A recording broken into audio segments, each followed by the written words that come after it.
welcome the audience to the May 21st, 2024 Planning and Zoning Board meeting. Would you all please stand while Coach says the invocation and Pledge of Allegiance? Dear God, we come today thanking you for another blessed day. Forgive us our sins and our shortcomings and make us fit to serve. We pray, Lord, for those who suffer throughout the land.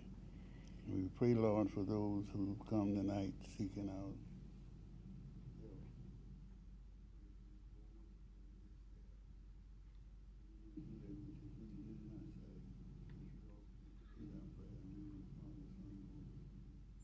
Amen. Pledge allegiance to the flag of the United States of America and to the republic for which it stands, one nation, under God, indivisible, with liberty and justice for all.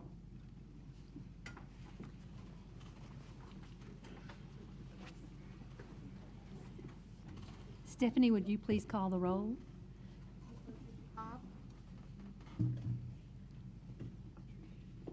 Okay, here. Rock. Here. Mr. Kirk Smith is absent. Ms. Janelle Hyatt. Here. Mr. Art Little. Here. Mr. Jake Porche is absent. Mr. Carl Vincent. Here. Mr. Sal Williams. Here. Ms. Deanne Winey. Here. Vice Chair Sharon Galicia. Here. Chair Julia Dickerson. Here. We have a quorum. This is an 11-member board. It will take a majority of those members present to grant or deny any request heard tonight. The chair will refrain from voting unless the vote might affect the outcome. The meeting will be conducted with me reading the request from the agenda. The planning staff will give a presentation and report their recommendations. If the applicant would like to add to the staff's presentation, or if someone from the audience has comments, please come to the microphone and state your name, address, and the nature of your request. All persons wishing to speak, other than the applicants, need to fill out a blue request to appear form located in the back of this room.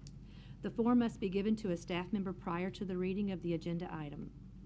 As required by the board's bylaws, in all cases, the proponents will be limited to 10 minutes. Opponents will be granted 10 minutes as well, with each speaker allowed no more than 3 minutes. I recommend that a spokesperson be selected if there's a large group wanting to speak on the same agenda item. If 4 or more speaker request forms are submitted, the time allowed for individual speakers will be limited based upon the number of forms submitted. The chair has the right to limit speakers who present redundant information or personal attacks. In unique situations, the chair may extend, or the board may vote to extend, the time allotted for speakers. After discussion, the board will vote on each request. I will announce the decision of the board after the vote. The exceptions are final tonight. The road abandonment and rezoning cases will go before the police jury for final action on Thursday, May 23rd, 2024. This meeting is being filmed by the Calcasieu Parish Government Channel and can be viewed on Wednesday and Thursday following the meeting. For additional run dates, check the website at www.calcasieu.gov, Channel 5 in Lake Charles, Sulphur, Moss Bluff, Westlake, Vinton, DeQuincy, and Gillis, Channel 99 in Carlos and Grand Lake. Please either turn off or silence all electronic devices at this time. Take appropriate action to approve the minutes of the regular meeting of April the 16th, 2024, Planning and Zoning. I will entertain a motion to approve the minutes. So moved. Second. Ms. Cobb made the motion and Mrs. Hyatt seconded the motion. Minutes approved. Abandonments. Take appropriate action on the following application: 2300 block of WPA Road in Ward 7 to abandon and revoke the original road and right-of-way dedication of an undeveloped road right-of-way, approximately 2,640 feet east of WPA Road. Applicant, Calcasieu Parish Police Jury, AB-0424-0034. I'll entertain a motion for approval. Second. Ms. Cobb made the motion and Mrs. Hyatt seconded the motion. Mrs. Tunn. This right-of-way is located west of Sulphur on the east side of WPA Road. The right-of-way was expropriated by the Calcasieu Parish Police Jury in 1910. Because the road and right-of-way were not developed, the staff recommends the request be granted. Thank you, Ms. Tunn. Are there any questions for the board? Excuse me, the staff? Yes, sir. Mr. Little? With this abandonment, we don't have any issues with right-of-ways for drainage or anything getting back up into there, do we? The Gravity Drainage Board has obtained the right-of-way to get to their lateral already. You're welcome. Okay. Any other questions or comments? Nope. Okay. Stephanie, I guess we'll do a roll call vote. Cobb? Yes. Mr. DeBrock? Yes. Ms. Galicia? Yes. Ms. Hyatt? Mr. Little? Yes. Mr. Vincent? Yes. Mr. Williams? Yes. Ms. Winey? Yes. 8-4. Motion passes.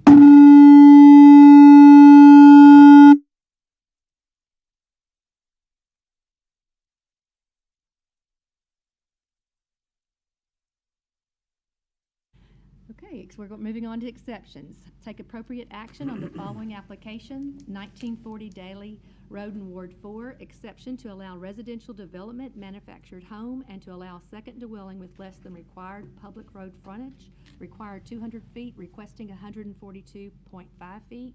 The applicant is William Caraway, EX 0324-0200. I'll entertain a motion for approval with conditions. Coach made the motion, and Mrs. Hyatt seconded the motion. Mrs. Tyne. This property is located in Carlos.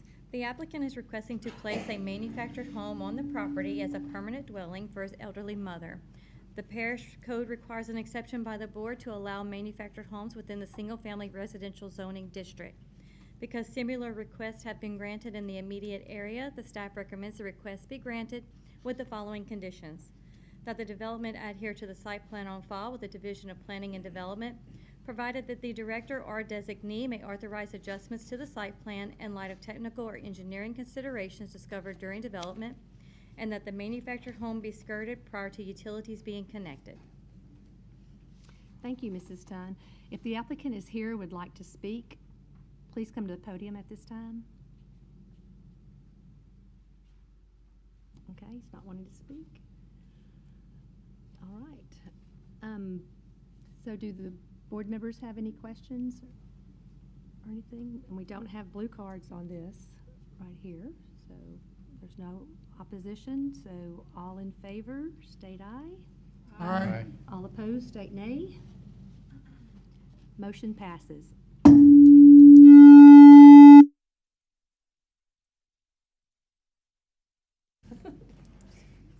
Moving right along, 7D. Take appropriate action on the following application: 4074 Gross Ferry Road in Ward 3, exception to allow commercial development, a bed and breakfast. The applicant is Angelo Monticello II, ETUX EX-0424-0201. I'll entertain a motion for approval. Second. Ms. Cobb made the motion, and the second by Ms. Hyatt. Mrs. Tyne. Properties in Lake Charles off Gulf Ferry Road. The applicant intends to utilize the existing house as a bed and breakfast. Within the agricultural zoning district, the parish code requires an exception by the board to allow this use. Because minimal impacts are to be expected, the staff recommends the request be granted. Okay. Thank you, Mrs. Tyne. If the applicant is here, would like to speak, you may come to the podium at this time. Okay. Board members, do you have any questions or comments?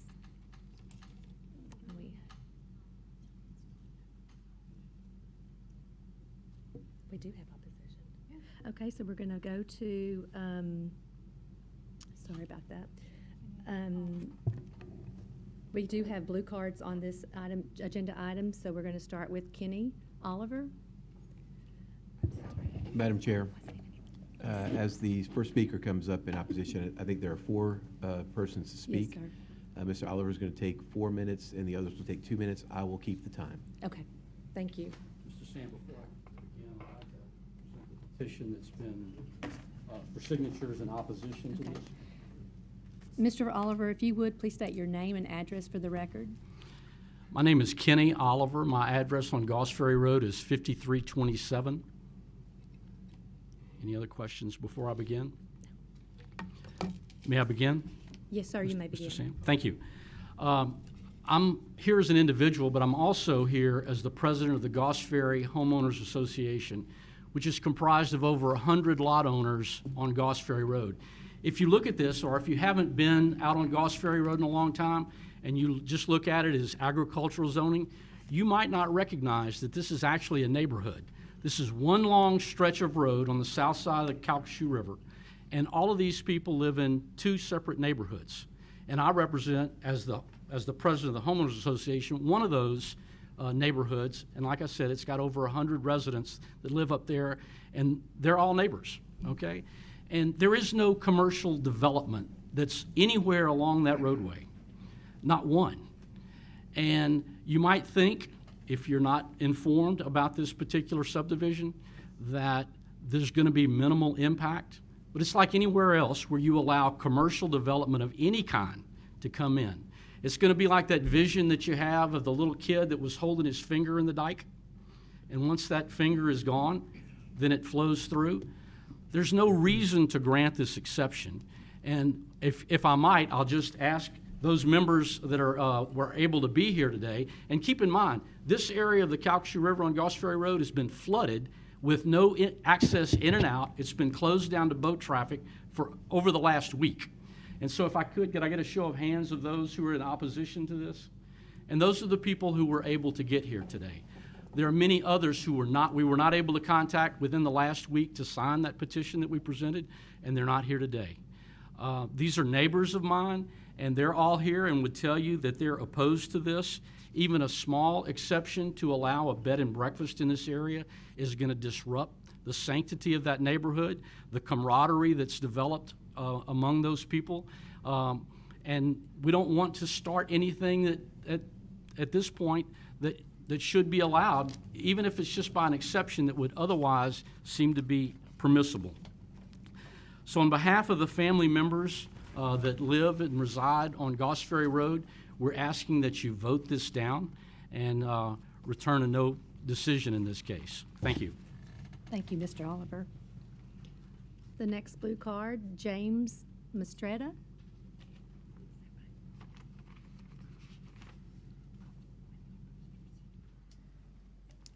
And if you don't mind, state your name and address for the record, please, sir. James Mistretta, 4202 Goss Ferry Road.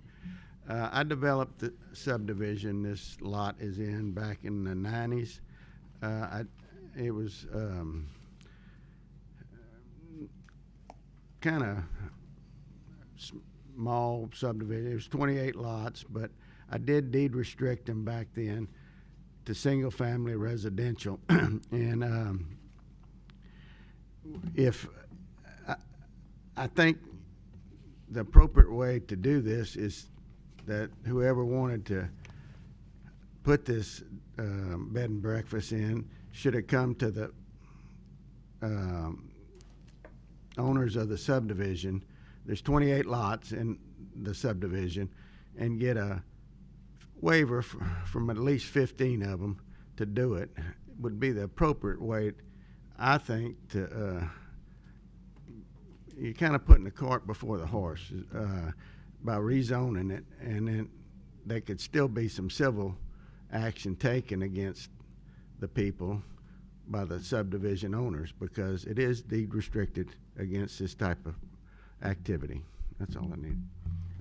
Thank you very much. The next blue card is Edward Smalley.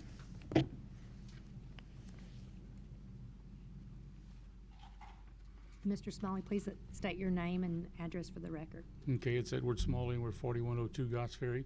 Thank Just happen to have the lot that's immediately adjacent to this property. And our concern is, if this happens, is what's going to be taking place. We had some old neighbors when we first bought the property that tended to throw some parties. They would park all over our property. They tore down some of our property. A hurricane fence that was supposed to divide, the properties. They tore that down so it wouldn't interfere with them parking all over my lot. And so it was always a constant problem. We've got a dock out there. We catch people on our dock. We're concerned about liability issues, about somebody being out there. We've heard of Airbnbs having these big parties and people getting injured, and they go destroy whatever and get hurt. And so we're just also worried about the rest of the neighborhood. What's that gonna do, for an example, when anybody else wants to look at and making an investment out here? We're looking at this as a long-term investment for us. So from that perspective, we just would like to be able to say, you know, one of the things we kind of halfway assume is that the guy that's making the petition has had this house for sale for a year. He's been unable to sell it. By doing this, he's gonna help his income maybe, I don't know, but what's that gonna do to the rest of us?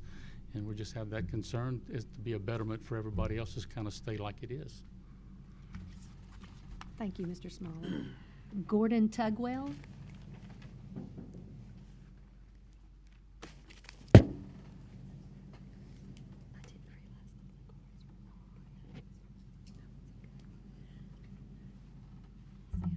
My name's Gordon Tugwell. I'm at 5801 Goss Ferry Road. For those of y'all that may not be aware, Goss Ferry Road is a pretty unique road. Approximately half the road is a private road. Approximately half is a parish road. But everyone down there's a great deal of socializing on Goss Ferry. Goss Ferry as an association, or not just an association, but the road has a lot of events. You know, there's an individual who lives on the road, has a 4th of July fireworks show. And I'm going to tell you what, it may even be better than the City Lake Charles fireworks show. Have a fishing tournament. You know, it's a very close close neighborhood. And as the speaker previously just mentioned, the owner of the property in question has had it up for sale for a year and apparently has not been able to sell it for what he would like, or they would like to get out of it. And so I've now chosen to make it a bed and breakfast, and is asking this body to approve what he has contractually signed in his deed restrictions to not do. And I think it's disappointing if this body, while I understand the zoning of the property, bed and breakfast is allowable in the zone if granted by the board here. But that doesn't mean it's best for the neighborhood and the subdivision. And it's disappointed that he couldn't get what he wanted out of it, so now he's going to go against what he previously agreed to. That's all I have to say. Thank you. I had one question, sir. Mr. Tugwell, we have a question, yes. The gentleman applicant, is he a resident in that neighborhood? Or? I'm not sure if it was a camp or a home. I couldn't answer that with certainty. He does not live there. Okay.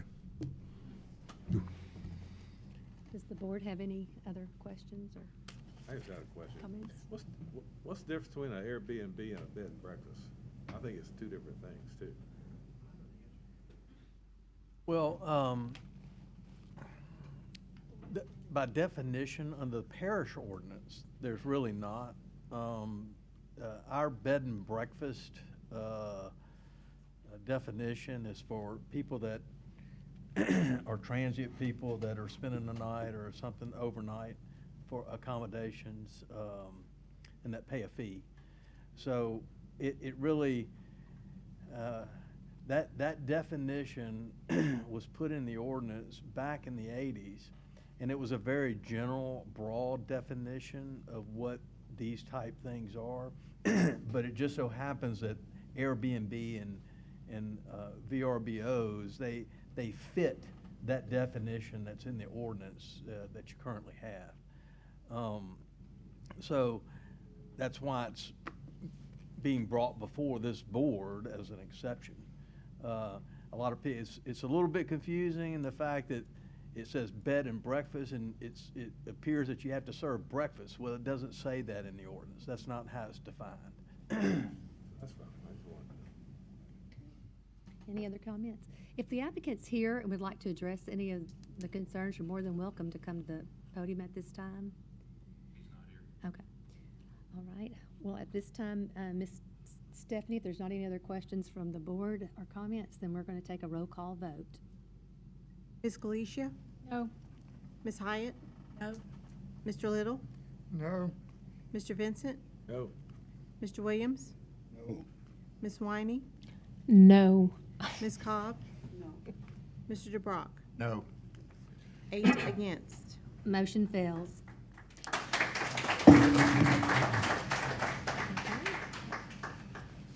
At this time, I mean, if you're more than welcome, we can give you like a 5-minute recess break if anybody wants to leave. If not, you may stay and we'll keep going. But I'll allow just thank you. 2 minutes. Like 2.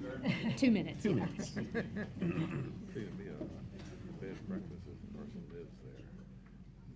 They don't rent a room. We went to.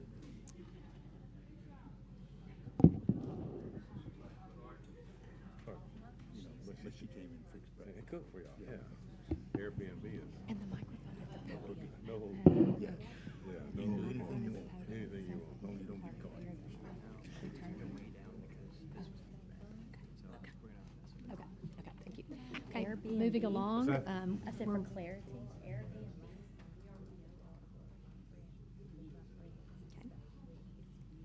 Utilize to rent their, Okay. It's the same concept. I mean, it's But transient. a bed and breakfast, normally the owner lives there and you actually go in there.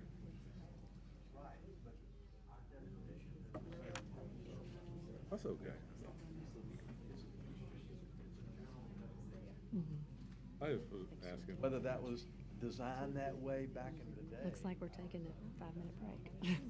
He said 2. I said 5, If you he look said at 2. Hallmark, they have, sometimes they have bed and breakfast places Okay. on.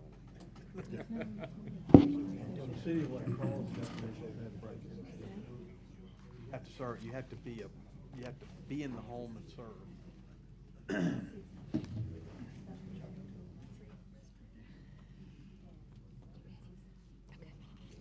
Is Yeah.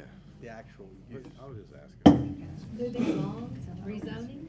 We're going to take appropriate action on the following application. 7455 Shoe Peak Road in Ward 4 to rezone from agricultural 1 to light industrial to allow industrial development, meat products, processing and packaging. The applicant, John Louvier, RZ-0324-0267. I'll entertain a motion for approval with conditions. Ms. Hyatt made the motion and, Ms. Cobb made the motion and Ms. Hyatt seconded. Ms. Tyne. property is located in Corliss and it's zoned agricultural land. If approved, the applicant would like to convert the existing accessory building into a meat product processing and packaging business. He does not intend to have slaughtering or retail sales on site. Because minimal impacts are to be expected, the staff recommends the request be granted with the following conditions: that the development adhere to the site plan on file with the Division of Planning and Development, provided that the director or designee may authorize adjustments to the site plan in light of technical or engineering considerations discovered during development, that the use be limited to meat products processing and packaging except slaughtering, that all appropriate permits, local and state, must be obtained, and that on-site retail sales are prohibited. Okay, thank you, Ms. Tyne. If the applicant is here, would like to speak, at this time you may come to the podium, state your name and address. No? He's here, but he may not want to speak.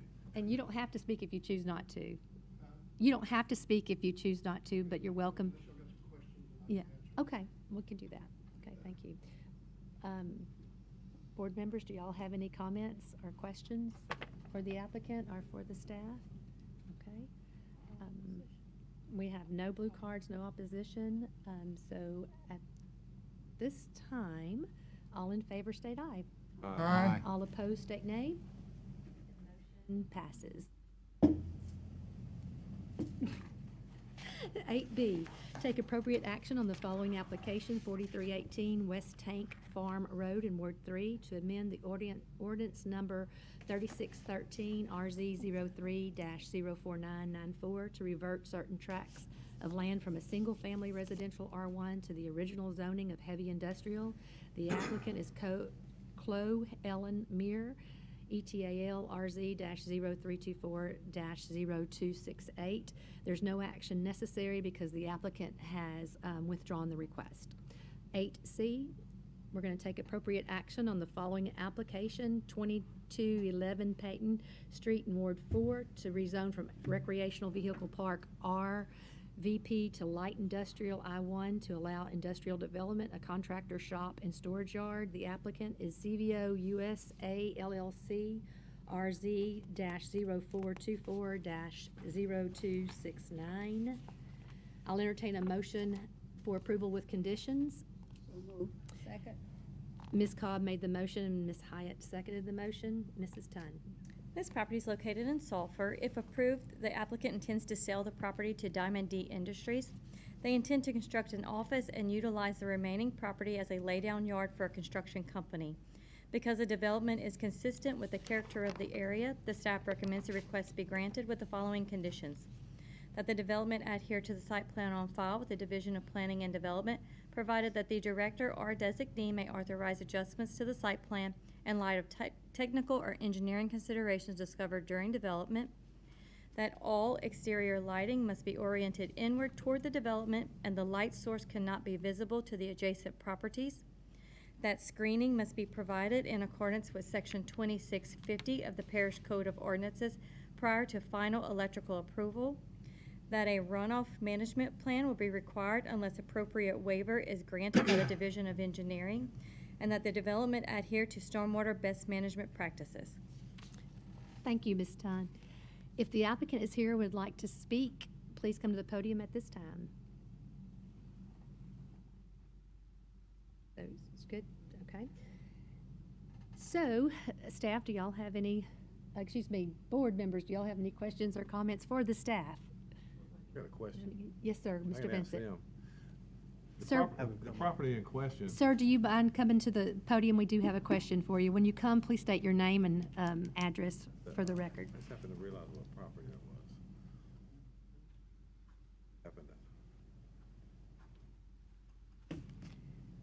was. Casey Daigle, home address is 2597 WPA Road. Okay, thank you. The land that you're wanting to change, to get rezoned, that's where that old trailer park was? Yes, sir. I just realized, started thinking, okay, that's all I want to know, it's the old trailer park. Yeah, the north side of the road. North side of the road. Yes, sir.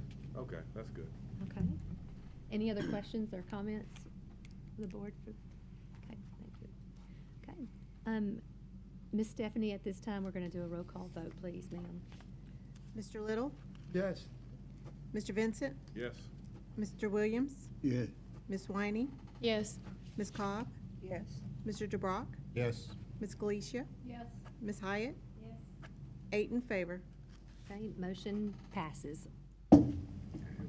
8D, take appropriate action on the following application. It's 1900 block of North Perkins Ferry Road in Ward 1 to rezone from agricultural 1 to general commercial C2 to allow commercial development or retail wholesale uses. Applicant is Coffee Farms, LLC, RZ-0424-0270. I'll entertain a motion for approval with conditions.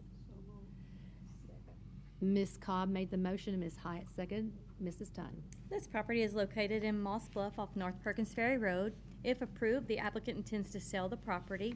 They are requesting the property be rezoned to general commercial to allow commercial development for the purpose of developing a retail and wholesale use Dollar General store.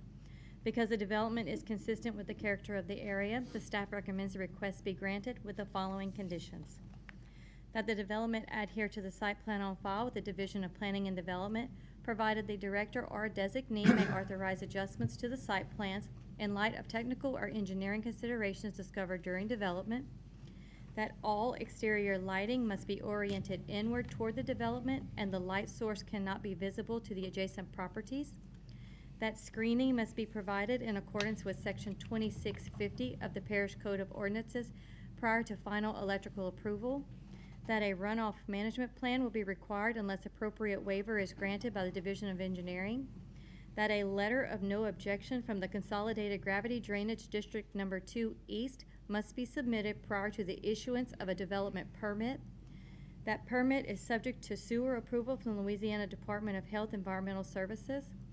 That the development must adhere to Chapter 26, Division 5 of the Corridor Overlay District, and that a traffic impact analysis will be required by the Division of Engineering unless appropriate waivers are granted. God bless you. Thank you, Mrs. Tunn. If the applicant is here and would like to speak, you may please come to the podium at this time. Okay, thank you. Board members, do y'all have any comments, concerns, questions? for the applicant? Okay, we don't have any blue cards for opposition. All those in favor state aye. Aye. All those opposed, nay. Motion passes. Mr. Crane, at this time, I'm going to turn it over to you for the report to be received. Well, the agenda item is 9A, so. You can read it. Read Read the agenda. Okay, Go excuse me. ahead. 9A is receive report from the staff regarding proposed amendments to Chapter 26 of the Calcasieu Parish Code of Ordinances. Yeah. Mr. Crane. Madam Chairman, we have our team members from Engineering and Public Works here tonight to present to you some changes under Chapter 26 relative to our sewer ordinance and for drainage. Mr. Alan Wainwright is here. He's the Director of Engineering and Public Works for the department, and he'll be presenting first, and then one of his staff engineers, Jennifer Hall, will be presenting the drainage changes. So Okay. I'll turn it over. Mr. Wainwright. Thank you, Wes. Appreciate the opportunity to be here tonight. It's been a while since I've been before this board, but we have two presentations. We presented them last night. You may to various committees of the police jury.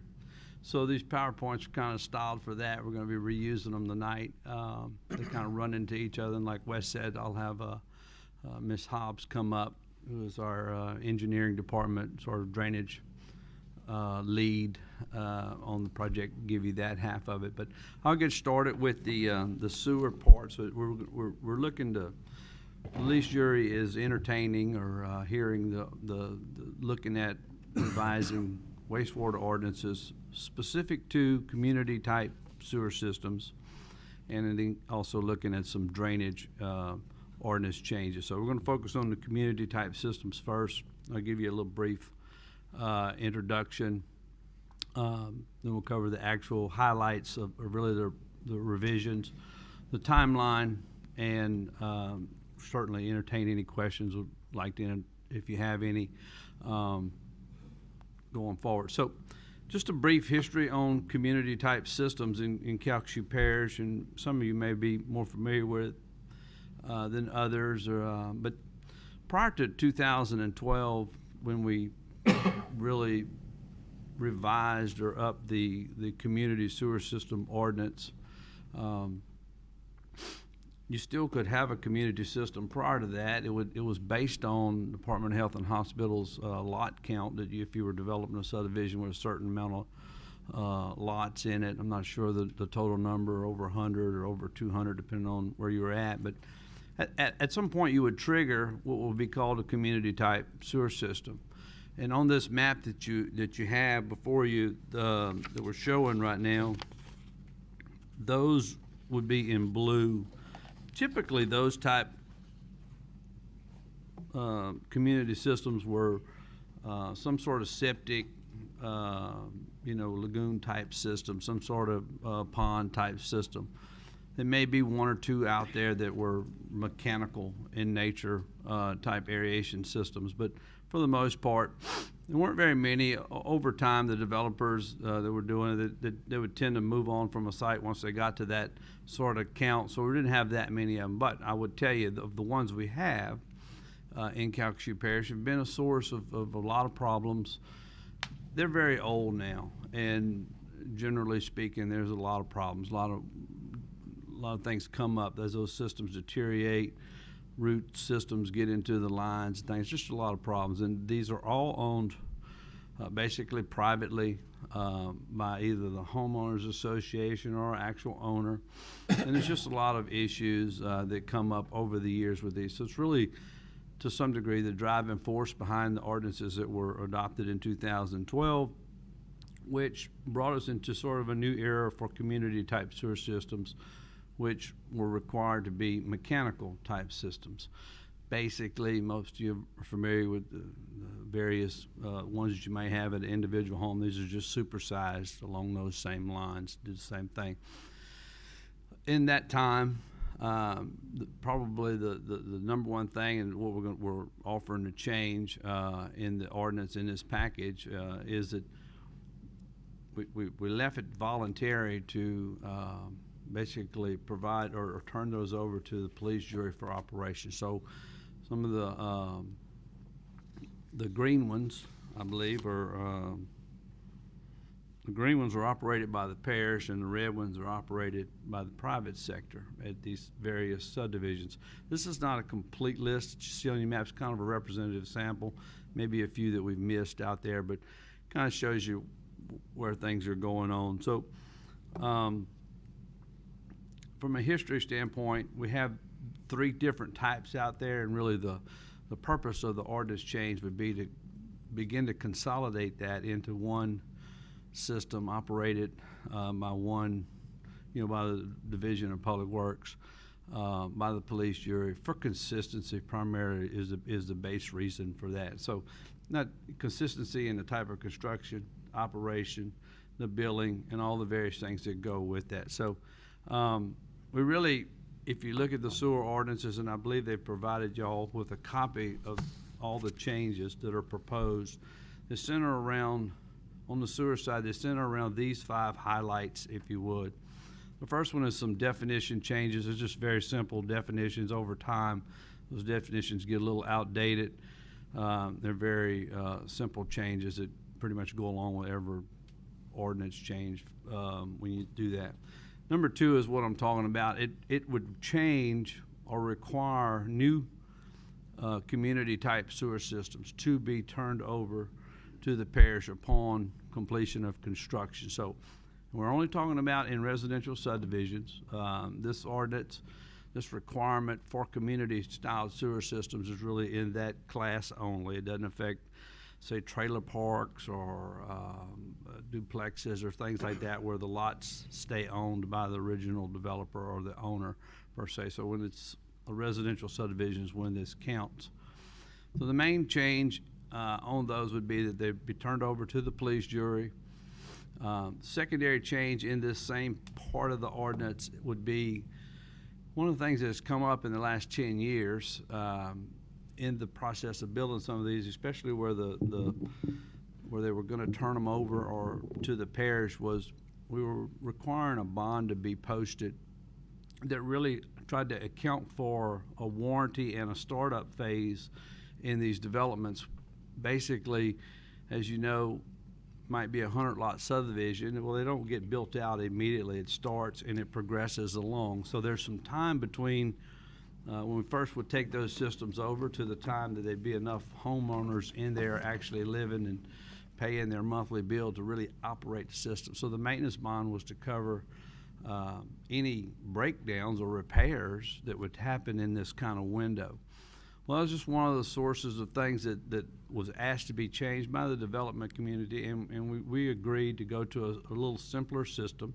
We still need a startup, a way to start up from a revenue standpoint to run these things. So we've authored a new fee, a one-time fee that basically amounts to 3 times the monthly rate, which is $35 per lot in the parish's run system now. It's the same rate for everyone.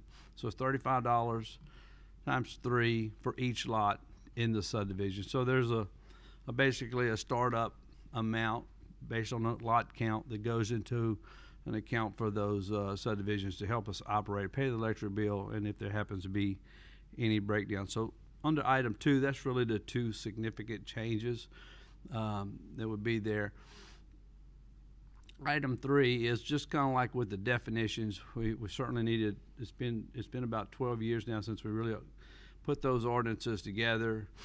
Some things have changed on the specifications, and so really kind of cleaning up and putting together a nice set of specifications to be used in the development process through our engineering department when they're reviewing these sites. So, these are some things that have been worked out over the years of development, to where we build a quality plant, or we have a quality plant built, but not the top end, but certainly not the bottom end as well either. So something that's going to last and require a minimal amount of services going forward if we can help it. Item 4 is really it amounts to the most wording change in the ordinance. It's a couple pages of changes. It's really, though, a process that may or may never really get used too much. But it provides for a process where if there is an existing system out in the parish and the owner of that system would like to get rid of it or turn it over to the parish, it provides a way to do that. And it really establishes an inspection of bringing it up to a reasonable standard and a way of transferring that over to the police jury. So we certainly want to provide that route. We're not expecting that that would be something that's going to get used a lot because, quite frankly, these systems are in pretty disrepair, some of them, and it's going to be quite expensive to bring it up to speed or anywhere near a reasonable standard. So, you know, unfortunately, that is one of the driving forces behind trying to do this a little differently going forward, because if you're in one of those subdivisions and you're in that problem, you certainly are not happy about it. We're trying to really avoid that going forward. So, you know, that's really one of the driving forces behind that. But again, I don't think we'll use item 4 all that much, but it does amount to a lot of new words in the ordinance. And the final thing there is 5 is, again, kind of cleaning up and doing the necessary things, kind of like with the definitions, the specs, and the utility plan. So with the new parish road or any type of road that gets built, there's obviously a right-of-way that's established, and inside that right-of-way is where the utilities are at.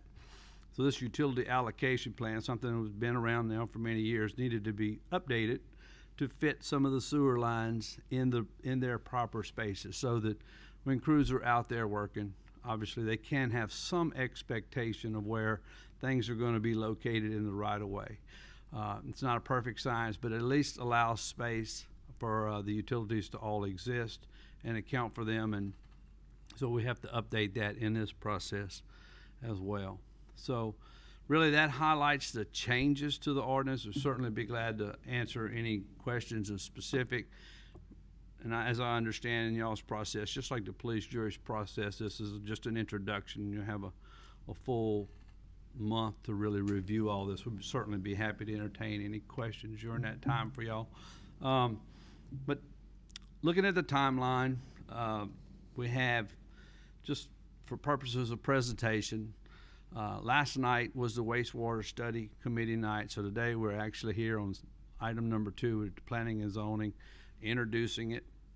Again, we would expect to be back at your June 18th meeting for a recommendation to be made.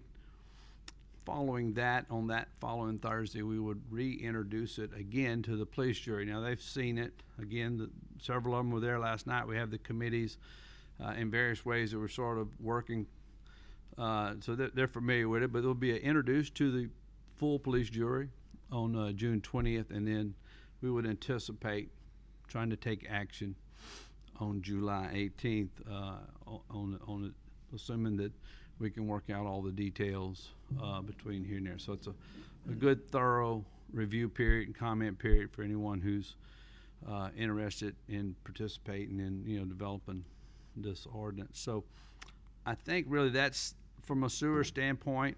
I'll be happy to try and entertain any questions now if you would like. If not, we'll go into the drainage, and I would get Jennifer up here to do that part. Okay. Mr. Little? One question. What does that pertain to, you taking over a sewer system? Really, so we have a sewer and water department with the police jury now. Again, some of those stores on there, we operate now. So they're run as one unit. Now, they're all over the parish, obviously, but you have a consistent rate. We have our crews, the police jury crews, especially, our sewer and water crews go out and maintain it. We have some larger sewer systems as well, municipal sewer systems that we run as well in Mossville and the Mallard Junction area and some others. So we've kind of grown over the years to have a fairly substantial sewer and water department. So all it means is we're running it through that billing system, through those crews work on them, day and night. Those crews monitor them. It just means we operate them fully. So it's basically just the plant itself, what I would call a plant, whatever that is to take care of the liquids that's coming into you, not the lines getting there, but just the facility itself? Well, no, sir. We actually, in a sewer system like this, we maintain from the curb to the plant to the discharge. So it'd be, A to Z, so the resident would have from their house to the curb. Okay. So and that's really kind of, I think, how all these are run, whether they're private or public. Okay, thank you, sir. Thank you. Anyone else? So, All right. Well, if thank we're you. if We're we're ready- yes, we for can move on Jennifer. to drainage. I'll ask Jennifer to come up and do her part of the presentation. You got your stuff? Thank you. Oh, no problem. All right, like Alan said, my name is Jennifer Hobbs. I'm with the Calcasieu Parish Engineering and Public Works Department, and I'm going to talk to you about a couple of different drainage ordinances changes we're proposing.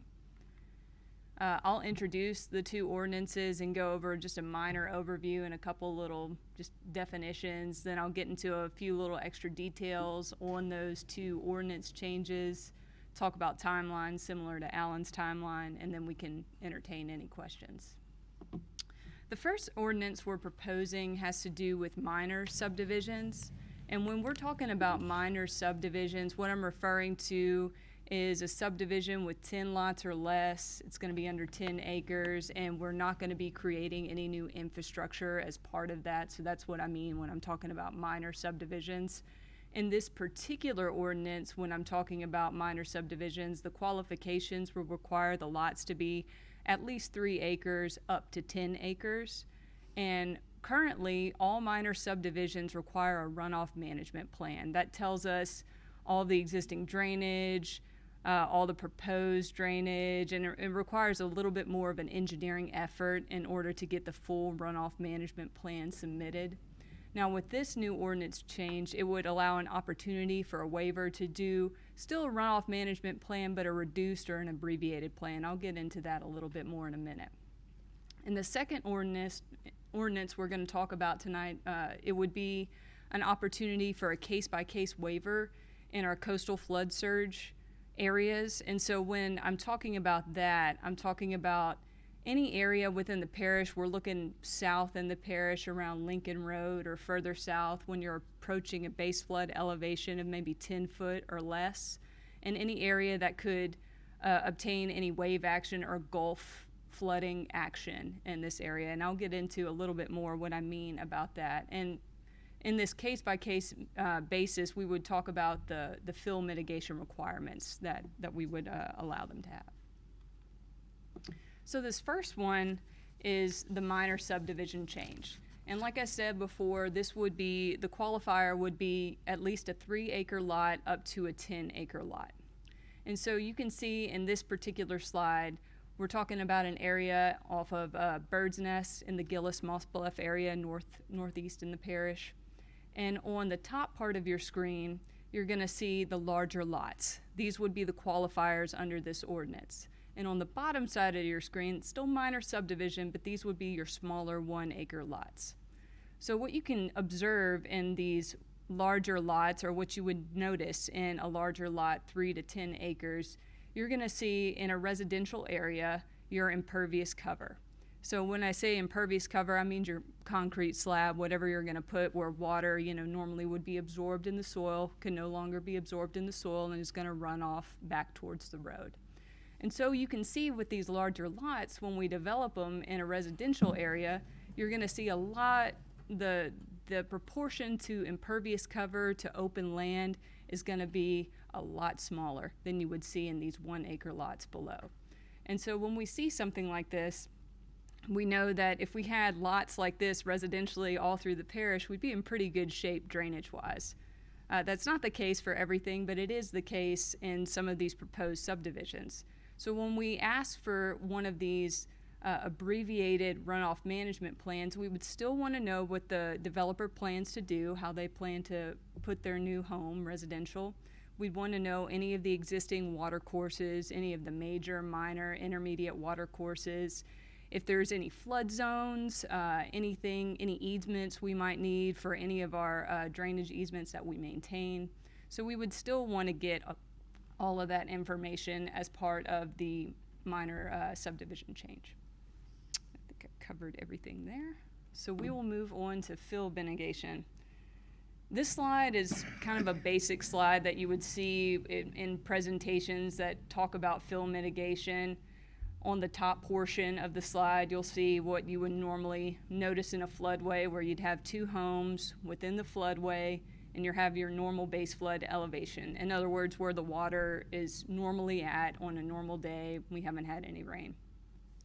And on the bottom, you will see if a home has to put fill in order to elevate to a certain point within above the base flood elevation, how we currently have the ordinance, it could change the course of that floodway, so it would cause this water within the floodway to rise, and it could cause impacts on other homes in the area. Well, we don't want to do that. What we're talking about here has to do with our special coastal storm surge zones. So when we were talking about that, we take it out of the slide a little bit and think about an area with open land. And when I'm talking about fill in the floodplain, or just fill, I think about like a handful of soil. I put it on, I elevate my house, and then I dig the same handful out, and then therefore I have no net fill, right? It's mitigated. That's kind of a layman term of how to explain fill mitigation, but that's the best way I can describe it. But when you're talking about areas that are open and we have to fill in order to raise the property development onto above the base flood elevation, and the Gulf of Mexico rises and you have 3 foot of water come in, well, my little detention pond next to it, or my little cup that I pulled out to fill my area to elevate, is not going to really stop the Gulf of Mexico from holding back. So that's what I'm talking about. So in other words, to kind of bring it home, if you're talking about a floodway, which is not what we're looking to make an exception for, that's a glass of water and I put a handful of ice in it and the water rises. Makes sense. Now, when we're talking about these areas that'll be case by case, I'm in a swimming pool, I have the same cup of ice and I put it in the swimming pool. What happens? Not too much. And both of these ordinances proposed changes came from our developing group. This is going to help promote development within these areas that may normally otherwise not be developed, both in the minor subdivisions and within these coastal areas. Okay, all that. And so just like Alan said, yesterday we presented this to the Parish Drainage Committee. Today we're presenting this, introducing it today. And then in a month, y'all would make a recommendation, and then that same week we would, police jury would receive that recommendation, and then a month after that they would take action. Questions? Any questions for Ms. Jennifer? Nope. Thank you, Jennifer. No questions. I want to make one correction. I hate to, but I want to just make sure the record's right. There's no upper end on minor subdivision lot sizes that I know of, that I expect. So when it's a minor sub, it's 10 lots or less to qualify, and no new infrastructure. So just to correct the record, there's no upper end to it. So when this ordinance, the reduced thing will be when they're larger than 3 acres on up. So that's all. Thank you. There's no other questions, Will? Any other questions? Nope. Thank Thank you so you. much. Mr. Crane, do you have any comments or anything? No, ma'am. I don't have any other comments. I just want to thank our engineering and public works team for being here tonight and presenting this. They did an excellent job. Thank y'all. Thank you. Thank you. The next item on the agenda is to advise the police jury took the following action on April the 18th, 2024, with reference to the recommendation of the Planning and Zoning Board from April 16th, 2024 meeting. JRP Family Limited Partnership, the Planning and Zoning recommended approval, and the police jury approved. The next item on the agenda is to advise the next regularly scheduled Planning and Zoning meeting will be held on Tuesday, June the 18th, 2024. I'll entertain a motion to adjourn. Motion made by Mrs. Cobb and the second by Ms. Hyatt. Meeting adjourned. This would be like it.